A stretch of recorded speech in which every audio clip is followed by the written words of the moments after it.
Jadi ya sebenarnya itu prosedur standar normal yang biasa kita kerjain di Beautiful Hair Transplant ya. Jadi kita tanam rambut buat area depan dia itu udah mulai botak nih area sini nih. Ya. Sama area dia pengen ada jambangnya. Jadi jambangnya dia kan memang area sini memang nggak ada bulu sama sekali. Kumis dia ada tipis. Jambang jenggot juga kayak cuma di area sini ada sedikit. Nah ini kosong nih. Jadi kemarin kita tambahin mulai dari jambang ke bawah. Terus kumisnya juga kumisnya nggak jenggotnya juga kita tambahin sedikit, semuanya sampai ke area atas kepala. Berarti Desta emang sudah ini ya, di video aku juga sempat nonton tuh, dia rambutnya udah mulai mundur gitu ya. Wah, udah mulai mundur, udah tua dia. Ya, udah mulai ada tanda-tanda penuaan.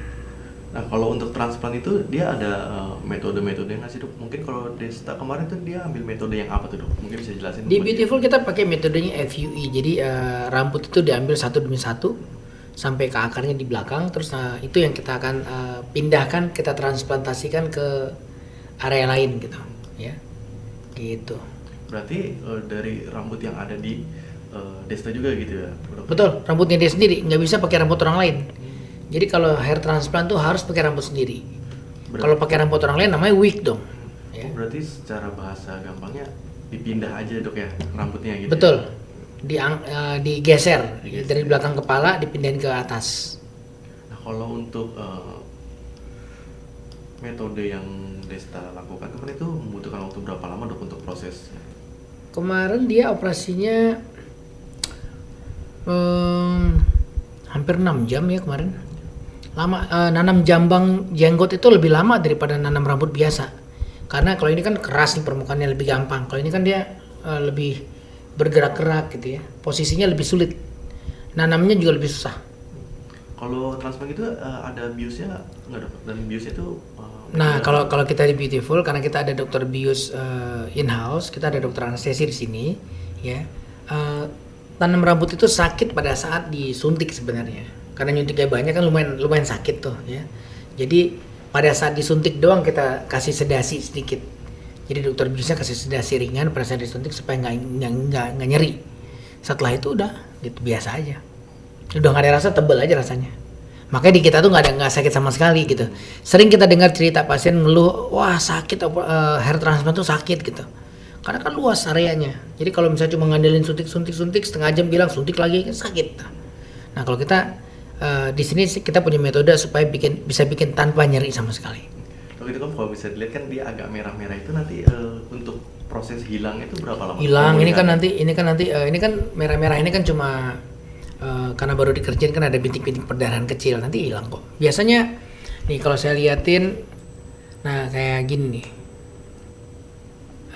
Ini baru habis dikerjain, kalau daerah rambut tuh kelihatan ada kayak putih-putihnya gitu. Nanti hari pertama, nah ini kan ada darah-darah bekunya. Nanti kan hari ketiga udah mulai cuci rambut tuh, udah bersih ya.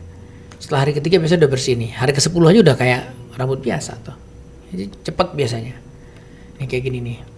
Ini hari pertama, nih hari ketiga, nih hari ke-10 udah mulai tumbuh tuh.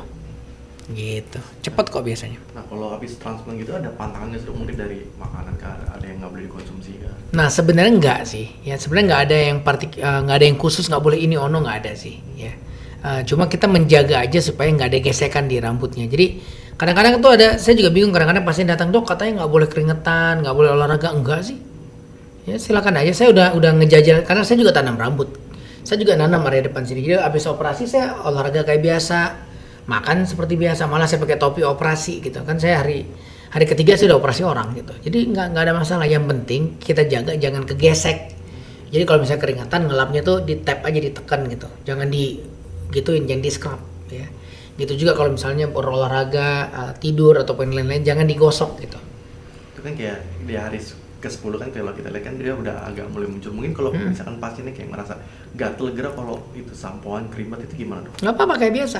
Cuma waktu ngelapnya yang tadi, ngelapnya jangan digosok, ngelapnya di tap. Kayak ibu-ibu ngelap makeup tuh. Cuma didorong, ditekan-tekan doang gitu. Terus ada obat yang harus dikonsumsi nggak dok pasca? Nggak ada. Cuma antibiotik sama analgetik doang, udah that's it. Nggak ada yang khusus. Gitu. Jadi tekniknya, yang penting tekniknya benar. Kalau tekniknya benar, kita so far ngerjain hair transplant di Beautiful successful rate-nya itu hampir 100%. Dari yang ditanam ya, bukan dari jumlah case. Jadi dari misalnya kita tanam 6.000 ya paling ada hilang-hilang dikit karena biasa kena tangan pasien tuh. Ya tapi hampir 100% hidup semua kok, tumbuh gitu. Kalau misalkan transplant gini itu ada chance untuk kegagalannya nggak sih dok? Dan kegagalan itu seperti apa? Kalau dengan metode kita sih kecil sekali ya, kecil sekali kemungkinan itu gitu. Dengan metode yang dikerjakan di Beautiful, ya seburuk-buruknya kegagalan ya nggak tumbuh gitu. Kok nggak tumbuh, nggak padat gitu. Kalau kita sih karena kalian mungkin bisa ngelihat yang kita tanam tuh padat banget. Jadi bukan sebatas yang penting ada rambut, tapi padat gitu. Gue juga ngeliat Desta di video tuh ada perban tuh kenapa tuh dok? Iya, ngambilnya kan dari belakang.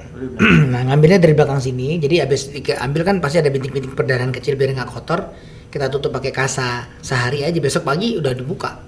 Udah kering ya dok? Udah kering. Nah, itu kan biar nggak kotor spraynya doang.